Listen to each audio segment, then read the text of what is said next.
Now it's time for The Last Word with Lawrence O'Donnell. Good evening, Lawrence. Good evening, Rachel. And you know how this show starts at 10 o'clock, or I should say, is supposed to start at 10 o'clock. And every once in a while, it starts 15 seconds later, 30 seconds later, whatever happens. That's my fault. Sorry. And it's a pretty organized and ritualistic thing. And that's the way it's supposed to work. But we can change that. We can change that on the fly if we have to, and if something happens, and if there was some kind of giant breaking news event, we would deal with that whole concept differently, and the Senate Judiciary Committee can do exactly the same thing.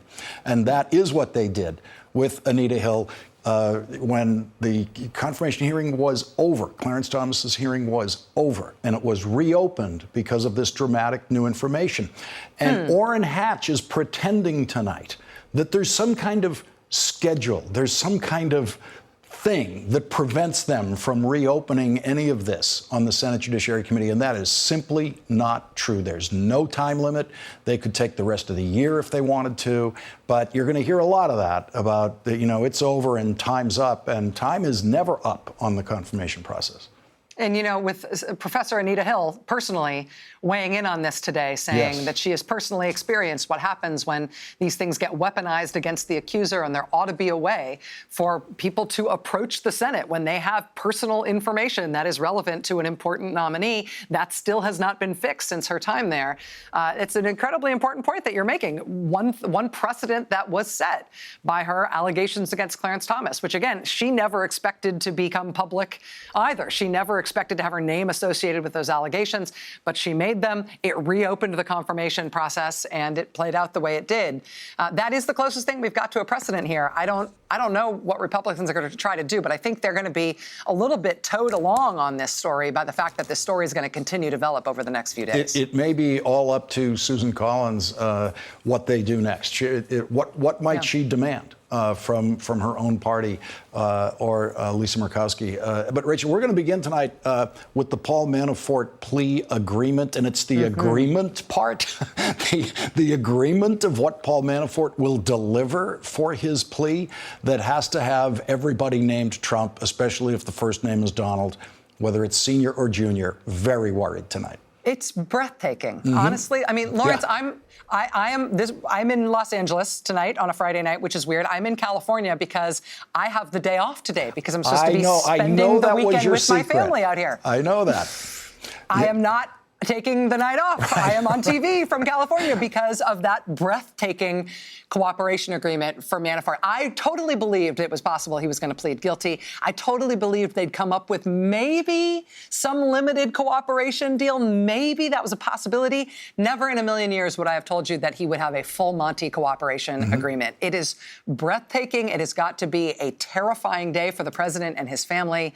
And this is potentially a game changer. It's a really big deal. And it turns out all that public praise from Donald Trump to Paul Manafort about what a brave man he is, an honorable man, and all of that couldn't quite carry Paul Manafort through this part of the process. No. And what happens next? I mean, Manafort's back in jail tonight. Right? Thinking about his cooperation deal, thinking about what his ultimate sentencing, thinking about how much he has to talk to prosecutors and investigators until he can get to his sentencing, until he can see a light at the end of the tunnel. I mean, his whole life has changed, but the president's life may very well have changed too. And the Mueller investigation might be turning a profit now with something over $20 million in seized assets from Paul Manafort. This just might give them some extra lunch money. With that Trump Tower apartment being one of the things that Manafort had to forfeit, I do sort of imagine them moving like a little part of the Justice Department into that apartment. Like maybe they could just like put some HR folks in there, or like some little thing, some little aspect of the Justice Department, just to remind everybody that actually that Paul Manafort apartment is now owned by the U.S. taxpayers. They'll think of something. Rachel, get out of there. Go hang with the family, and love to the family. Thanks for coming in tonight, Rachel. Thank you. Yeah, appreciate it. Well, Paul Manafort's guilty plea today might be the single worst development in Donald Trump's life, and it might be the single worst development in Donald Trump Jr.'s life, because Paul Manafort was in the room with Donald Trump Jr. in Trump Tower during the presidential campaign meeting that Donald Trump Jr. arranged with a group of Russians who promised dirt on Hillary Clinton. Paul Manafort has promised to tell Special Prosecutor Robert Mueller every single thing that happened in that room. Every word that Paul Manafort can remember was said in that room, and what Paul Manafort remembers might lead to the first federal criminal prosecution of the son of a president of the United States. Paul Manafort could be the key witness in a case that would be entitled The United States of America versus Donald Trump Jr. And President Trump could once again be identified as an unindicted co-conspirator in such a case if Paul Manafort and others can testify credibly that presidential candidate Donald Trump knew about that meeting and was a participant in a conspiracy to obtain dirt on Hillary Clinton from Russians. And so the big news of the day for anyone named Donald Trump is that Robert Mueller has a new witness, a big new witness. And that is even bigger news than that witness saying in court today, I plead guilty. Paul Manafort spent this week telling the special prosecutor's team everything he knows about every crime he has committed or every crime he knows about. Some of Paul Manafort's crimes were described in court today by Andrew Weissman of the special counsel's office, but Prosecutor Weissman was careful to point out that nothing that he publicly described in court today includes anything that Paul Manafort has told the special prosecutor in his first week of cooperation with the special prosecutor. So there is a lot more to come from Paul Manafort. And we know that the special prosecutor reached this plea bargain agreement with Paul Manafort today because Paul Manafort has already provided and will continue to provide valuable information to the special prosecutor. The moment that officially changed Donald Trump and Donald Trump Jr.'s lives came after Andrew Weissman outlined the crimes that Paul Manafort confessed to this week: conspiracy, obstruction of justice, conspiracy against the United States.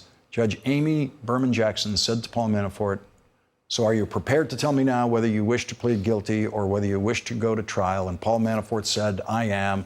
And the judge said, and what is your decision? And Paul Manafort said, I plead guilty. And with that, every member of the Trump campaign team who has been charged by Robert Mueller has now pleaded guilty. Every single one of them. Robert Mueller and his team are undefeated against the Trump team. And everyone in the Trump team who was ever in a room with Paul Manafort or on the phone with Paul Manafort or sent an email to Paul Manafort or received an email from Paul Manafort has to try to fall asleep tonight wondering who's next. Who will Paul Manafort hand over to Robert Mueller? Leading off our discussion now, Jill Wine-Banks, former Assistant Watergate Special Prosecutor and an MSNBC legal contributor. And also joining us is former federal prosecutor Glenn Kirshner. And Jill, as Rachel mentioned at the top, there were a couple of ways for this to go today. There wasn't a lot of suspense left in whether he was going to plead guilty, but he could have just walked in there and pleaded guilty. Could have just done that and sat back and hoped and waited for his pardon. But he didn't. He went all the way over the line and is now on Team Mueller. And you know what that says to me? That says how untrustworthy Donald Trump is, that his campaign advisor, his campaign chief, couldn't rely on him for a pardon and had to take the chance of going with full disclosure to the prosecutor and cooperating. That's what it says to me. And it's a big break because he's someone who was in at least several key meetings, including, of course, the June meeting in Trump Tower, which has been very much a focus of the investigation and could be part of the conspiracy to work with Russia on the campaign to affect the outcome of the election. And so it's a very important time for Mueller. And as you pointed out, it is 100% win for Mueller and 0 for Team Trump. Glenn Kirshner, your perspective on what we saw in court today. So, Lawrence, I think it's a hugely consequential turn of events for both the Mueller investigation and for the president and his administration. When I got a hold of a copy of the plea agreement in the Manafort case earlier today, I was looking for one phrase, and I found it on page 2, paragraph 3. And let me just read the legalese and then talk about what it actually means. It says that no other charges will be brought against the defendant, Paul Manafort, for his heretofore disclosed participation in criminal activity. In layman's terms, Lawrence, what that means is the following. When we meet with a defendant who is an aspiring cooperating witness, we interview them over and over and over again, and we frankly try to wring dry every drop of information that the cooperator has about the criminal conduct of others, but equally important, the criminal conduct of Mr. Manafort himself. Because the last thing we want, as I was a career prosecutor, the last thing a prosecutor wants is for there to be any surprises about the crimes a cooperator committed before we make the decision to bring them on board as a cooperating witness. And there's a benefit to the cooperator when he sits down with the prosecutors and provides all that information about his own criminal conduct. We put a term like this in his plea agreement, and it says, as long as you've told us about other crimes you've committed, you get a pass. You basically get immunity because we rolled it into today's plea agreement. So what that means is he could have sat down and provided all sorts of information about him, Mr. Manafort, personally colluding with Russians to undermine the election, coordinating that with the president, with Don Jr., with Jared Kushner, with others. I'm not saying he did that. We have to wait and see. But if he provided that information, that is probably what prompted Robert Mueller, after the many meetings that they had, which we learned about in today's hearing, Robert Mueller to say, you know what, Mr. Manafort, you brought enough value to the process as a cooperator that we are going to give you a plea agreement even after you've been convicted in one of your criminal cases. Lawrence, that leads me to conclude Paul Manafort must have blockbuster information. He's provided it to the special counsel, and now we have to wait for the next very large shoe to drop. Yeah, and Jill, to that point, in general terms, certainly in all of these kinds of agreements that I've ever seen and witnessed in court, the person, the thing of value that they tend to be giving over is someone bigger than themselves. It's someone above them in the chain of command of whatever enterprise they're in. It is of value still to hand over material on people who are kind of below you in that target list by prosecutors. But to Glenn's point, given how good a deal, as you could describe it, how good a deal this is for Paul Manafort at this stage, given how clearly guilty he is, you certainly get the feeling that something large has been handed over to Robert Mueller this week. I think we can assume that that is true, that it would either be Jared Kushner or Donald Trump Jr. or the president himself. There is, of course, I want to caution, there is the possibility that it was just, I'm willing to take responsibility, I'm willing to plead guilty to my own crimes, I don't want to pay for a defense, I don't want to make the government pay for the prosecution, and I'm just giving up, he's forfeiting almost all of his assets, his real estate, his bank accounts. So he may just feel like, well, that's what I'm doing, and there may be nothing more. But given the language that was used in court in terms of the plea agreement itself, I agree with Glenn that it is very likely that he has told them quite a great deal. And Glenn is right. You wouldn't take a plea agreement unless you had had a proffer of all the evidence that the witness has before you would agree to it. So I think we can look forward to many weeks and months of disclosures and new indictments that may be the result of this, and to the investigations that will follow up on the details that he provided to them in the proffer leading up to the plea agreement.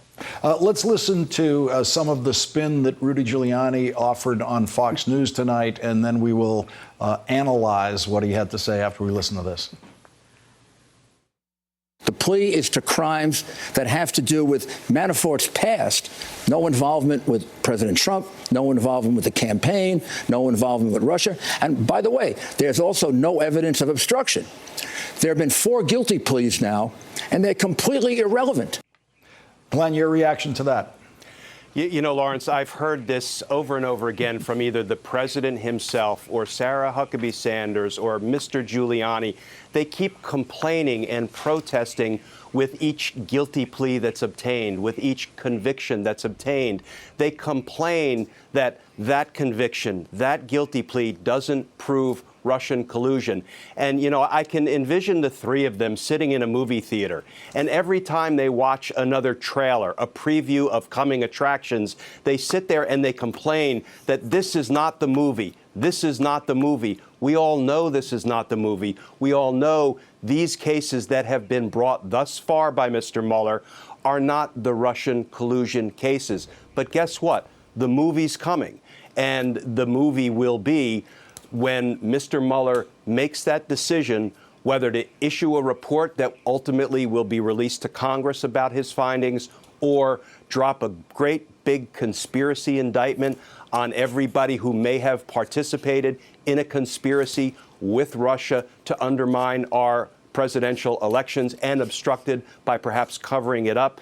That will be the movie. All of these other things are just the previews of things to come. And let's consider Rudy Giuliani's most insane comment of the night to the Fox News audience. And I don't know how much of this they actually take as real, but Rudy Giuliani says he's hanging his head in shame because the Justice Department has found crimes and decided to prosecute those crimes. Let's listen to this. My head hangs in shame for the department that I gave 16 years of my life to, the Department of Justice, as the 3rd-ranking official in the Department of Justice, when I could proudly say it was a Department of Justice. And the only thing that could be done now is as relentless an investigation of all these people as they did to President Trump. Jill, your reaction to that? My reaction is that we have seen a march to the truth. We have seen cases build upon cases, and each person who has pled guilty has been from the Trump team and has said, I committed crimes. One of them said in court under oath that he committed a crime at the direction of the president himself. You can't get any better than that. And the fact that all of these people have pled guilty shows how carefully Mueller has proceeded and how he has developed the evidence. All you have to do is read the information that Manafort pled guilty to today. It is a detailed layout of all of the things that he did, all the conversations he had, all the illegal transfers of money he had. Mueller has facts. And just like Paula Duncan concluded in the first Manafort trial, although she is a loyal Trump supporter, and although she said the investigation is a hoax and a witch hunt, she said, but the evidence against Manafort was real. Those were facts, and I voted to convict him on 18 counts.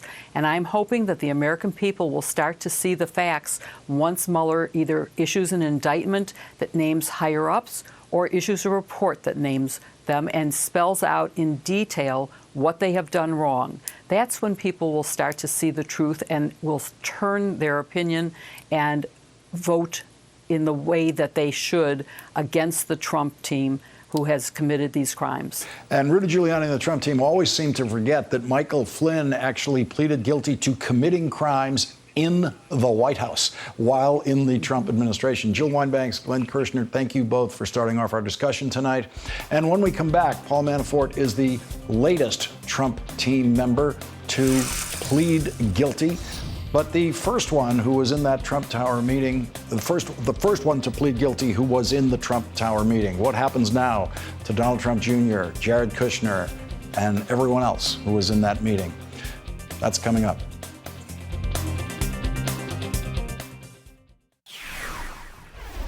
So to be clear, Mr. Trump has no financial relationships with any Russian oligarchs. That's what he said. That's what I said. That's obviously what our position is.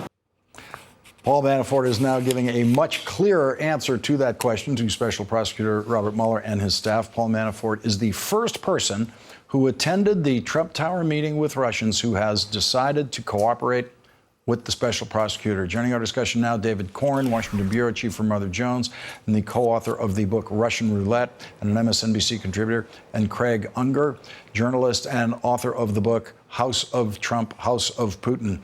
David Corn, what does this mean to what we're going to be understanding eventually about that Trump Tower meeting? We have someone now from inside the meeting who we also know was taking notes, who's now cooperating with Robert Mueller.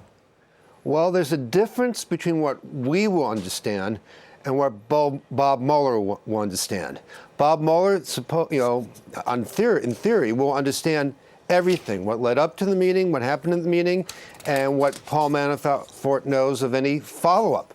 Remember, they had this meeting on June 9th, and then about a month or so later, the WikiLeaks, as part of a Russian operation, released the DNC hacked emails, and Manafort went on TV and said the Russians have nothing to do with any of this. This is just all a hoax. He started that line of defense when he had been in a meeting that had been set up because the campaign had been told the Kremlin had a plot, had a scheme to help the Trump campaign. So he'll tell Bob Mueller, supposedly everything he knows on that front. The question is, does that lead to a prosecution or to public information for us to find out at some point in time? Craig Unger, what do you expect the Special Prosecutor's Office to find out as a result of this plea? Well, I think there are a couple of clues in the documents Mueller filed today that if you pull them, the threads start to unravel, and they start to expose Trump's and Manafort's ties to the Russian mafia. And let me just mention a couple of them. One is, if you look at the documents, you see that Manafort laundered money through a company called the Lusical Company. Mm-hmm. Well, that company was tied to a guy named Ivan Fursan, who is partners with the brains behind the Russian mafia, a man named Simeon Mogilevich. And Mogilevich's operatives have been around Trump for more than 35 years.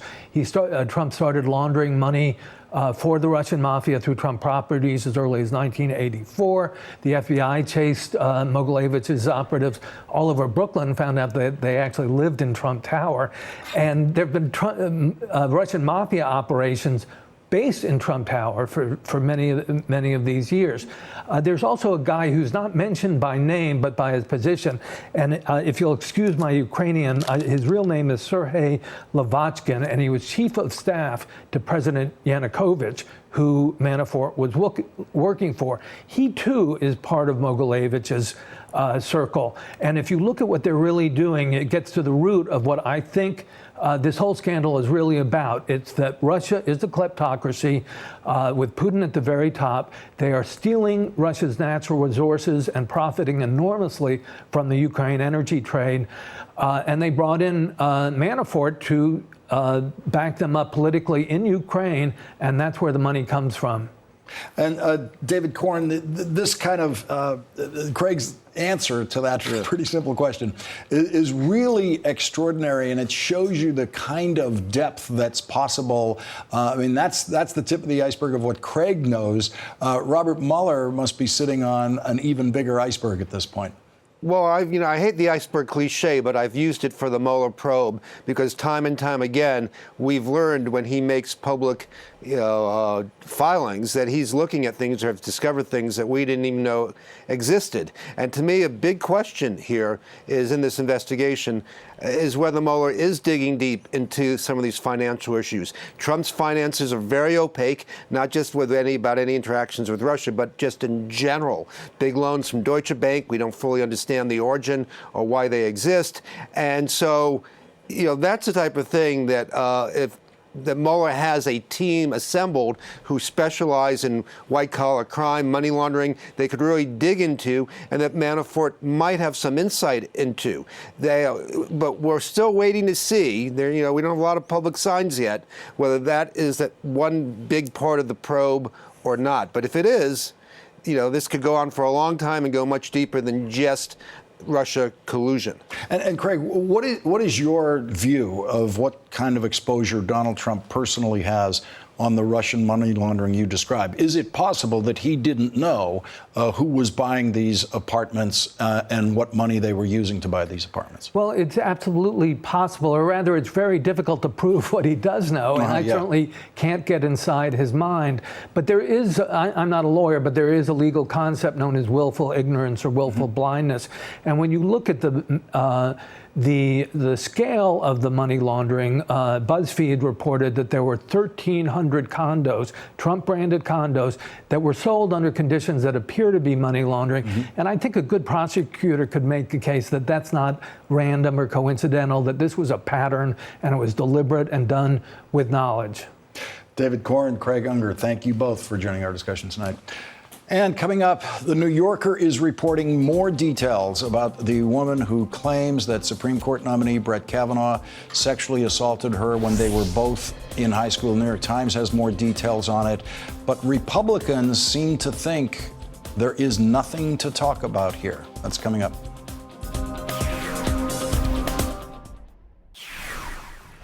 You're confirmed 3 times in a row. And this is your 4th time.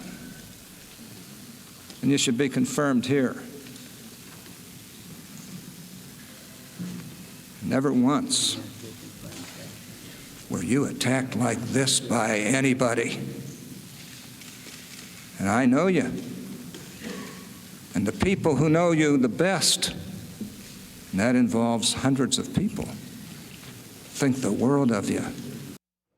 And Orrin Hatch thinks the world of Brett Kavanaugh. Today, Republican Senator Orrin Hatch issued this statement: I do not intend to allow Judge Kavanaugh's confirmation to be stalled because of an 11th hour accusation that Democrats did not see fit to raise for over a month. The claims are wholly unverifiable and come at the tail end of a process that was already marred by ugly innuendo, dishonesty, and the nastiest form of our politics. The American people deserve much better from the Senate as an institution, and that is essentially the same defense that Orrin Hatch offered for Clarence Thomas, who faced accusations from Anita Hill after his confirmation hearing was over. But because there are no time limits on how long the confirmation process can take, the Senate Judiciary Committee then reopened the Clarence Thomas hearings and heard from Anita Hill, after which Clarence Thomas was then confirmed by the Senate 52 to 48. And before Anita Hill testified, Clarence Thomas was probably on his way to getting at least 80 votes in favor of his confirmation in the Senate.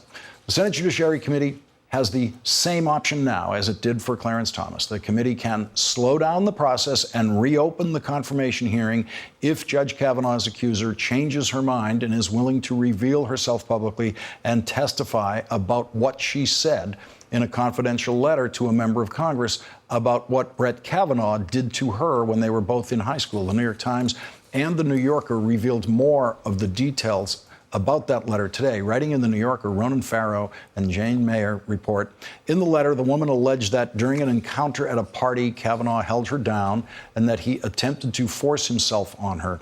She claimed in the letter that Kavanaugh and a classmate of his, both of whom had been drinking, turned up music that was playing in the room to conceal the sound of her protests, and that Kavanaugh covered her mouth with his hand. She was able to free herself. In recent months, the woman had told friends that Kavanaugh's nomination had revived the pain of the memory and that she was grappling with whether to go public with her story. She contacted her Congresswoman Anna Eshoo, a Democrat, sending her a letter describing her allegation. California Congresswoman Anna Eshoo then passed that letter along to California's senior Senator Dianne Feinstein, the senior Democrat on the Senate Judiciary Committee. The New Yorker reports that the woman considered speaking publicly about her experience with Brett Kavanaugh, but, quote, after the interactions with Eshoo's and Feinstein's offices, the woman decided not to speak about the matter publicly. Republican Senator Susan Collins had a pre-scheduled hour-long telephone discussion with Brett Kavanaugh today, but Senator Collins made no comment, no public comment about that discussion or about the new accusation against Judge Kavanaugh. So what will the Judiciary Committee do next? After this break, we will be joined by Jill Wine-Banks and Lisa Graves, who is the former chief counsel for nominations on the Democratic staff of the Senate Judiciary Committee.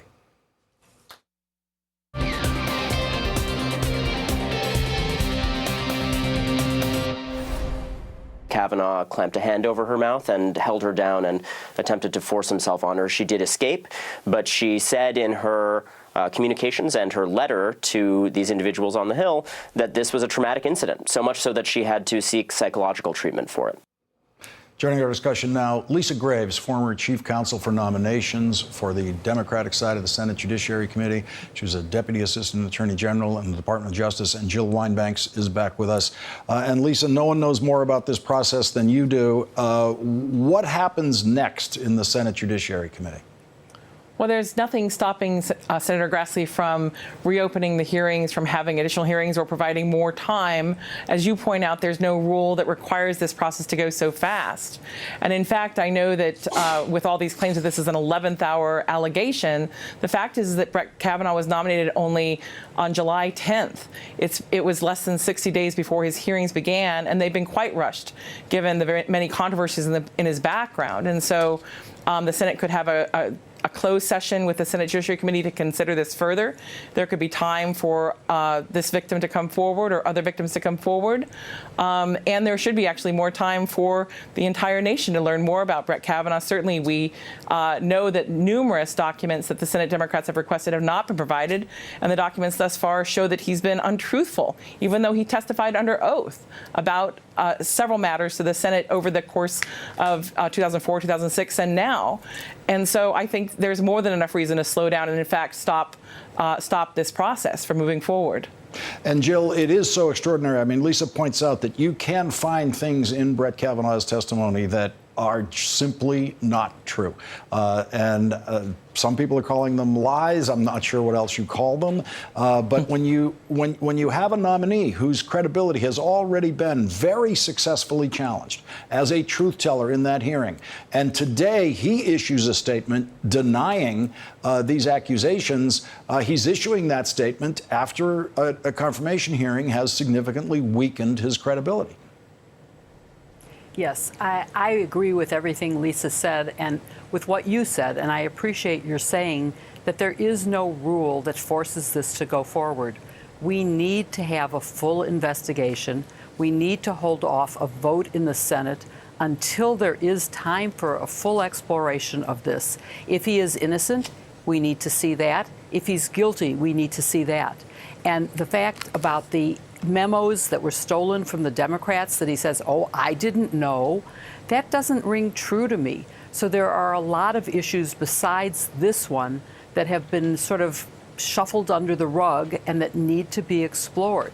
I would urge this woman, I know how hard it must be to come forward, but I really hope you will. I'm pleading with you to come forward and speak out on this because there is so much at stake. The times are different now. The Me Too movement has made you able to be heard and believed in a way that Anita Hill didn't have a chance for. So please come forward and let us hear the whole story of this. I also think it raises the issue of the time that Kavanaugh clerked for Kozinski, who left the bench because of sexual misconduct in his chambers. And we need to know more about what Kavanaugh knew. I know he's denied that he knew anything, but the knowledge was everywhere. People knew about it. How could he not have known? And if he did know, why did he do nothing? I think there are a lot of questions that need answering before the Senate votes on this. And Lisa, there is criticism developing on both the Democratic side and on the Republican side about how Senator Feinstein has handled her end of it. Given what we know about it, what is your view of how Senator Feinstein has handled this? Well, I have to say that this is almost the definition of being between a rock and a hard place.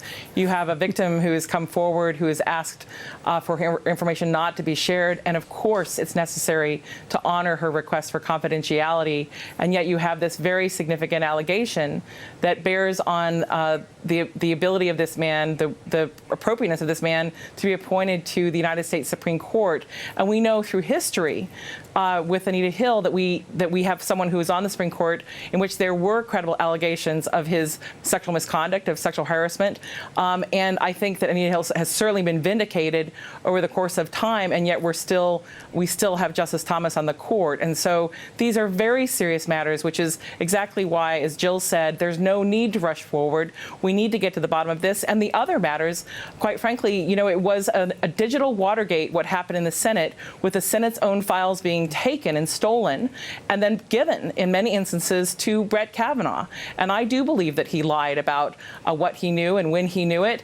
And I believe it's quite clear to me, based on that episode and many more in terms of his answers in 2004 and 2006, that he lied under oath. And that's one of the most serious things that can be alleged about a judge, because the most important thing for a judge in this country, in any country, is that they be honest about the facts and the law.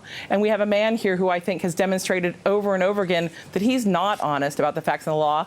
And the fact is that you can't just be someone who can cite cases off the top of your head. That doesn't make you a good judge. What makes you a good judge is that you're fair and you're honest not just about the law, but about the facts. And I don't think Brett Kavanaugh has been honest about the facts. And I think it's important to believe a woman who comes forward under these circumstances, even if her identity is confidential. Lisa, if you still had your old job at the Judiciary Committee, I am sure at some point in the last few weeks it would have fallen to you to have a conversation somehow with this woman. What would you tell her? I would tell her what Jill told her, which is that it's so important to come forward if you can possibly come forward. Certainly she would be attacked. Senator Grassley was also there at the time, and he also attacked Anita Hill, just like Orrin Hatch. But there's so many more women who have come forward, who would stand beside her, who would defend her against the scurrilous attacks of Republicans who've already been lining up with attacks on her. Her character is her own possession, and I know that she would be surrounded by millions of other women who would stand by her. Lisa Graves and Jill Wine-Banks, thank you very much for joining us in this important discussion tonight. I appreciate it. Thank you so much. And when we come back, another bad news week for President Trump, ending as other weeks have with a guilty plea, but this week also ending with a challenge to his Supreme Court nominee, the kind of challenge we have not seen since Clarence Thomas's confirmation.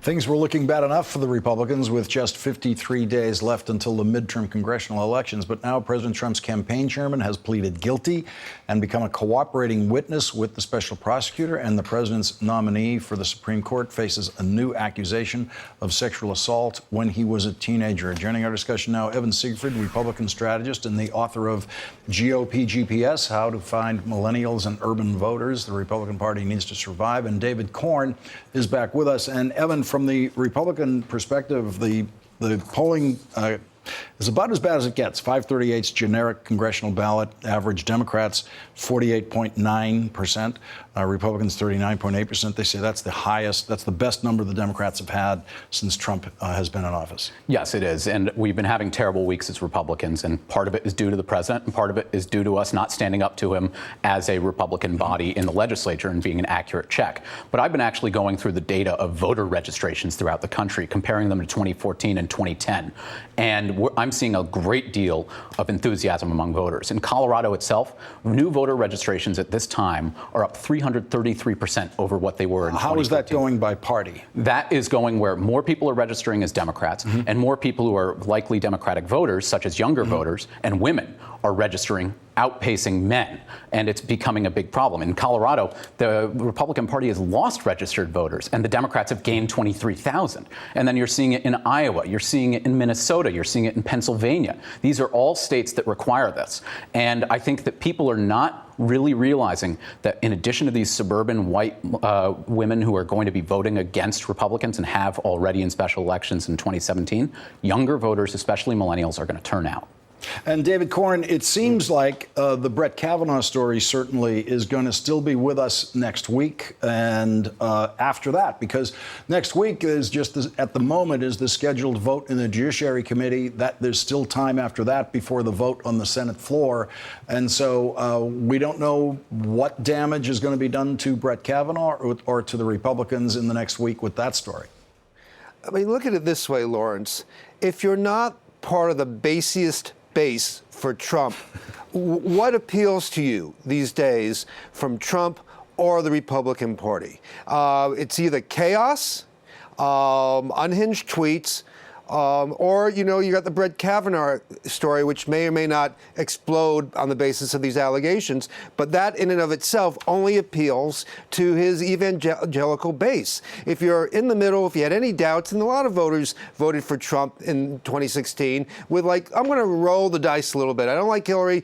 He's kind of wild, but let me see what he does. And those people are not rushing to embrace the Republican Party. The Republican Party doesn't even exist anymore. No consistent ideology.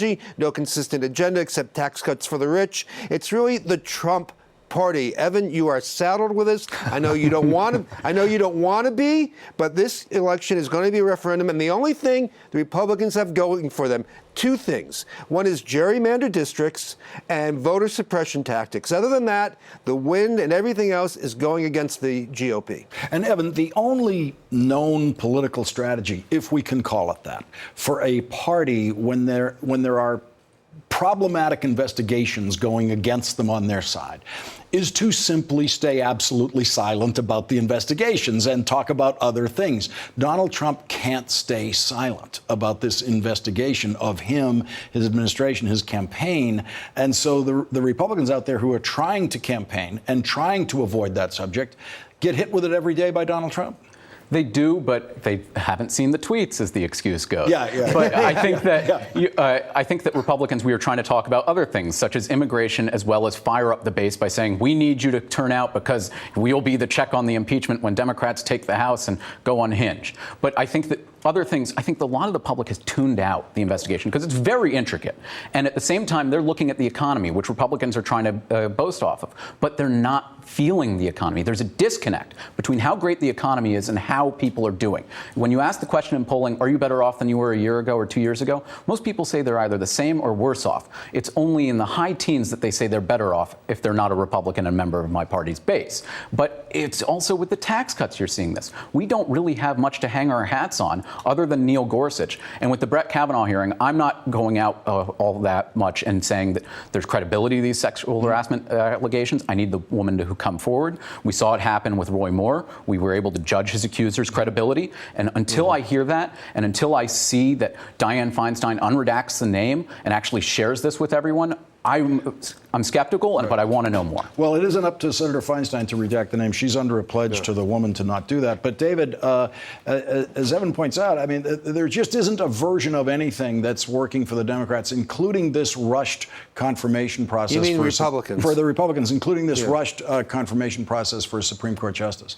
Now, midterm elections, you know this, Lawrence, are an amalgamation of a series of local elections when often local personalities of the candidates and local issues have a big role to play, a dominant role to play.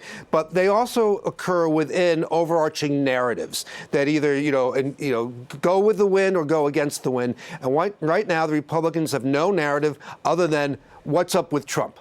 And that doesn't work for them.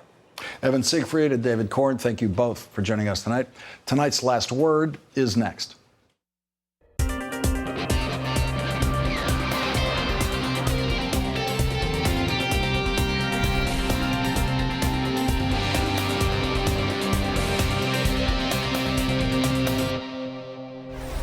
Time for tonight's Last Word. Trump has had major problems with the Department of Justice, mainly the justice part. But here's the thing.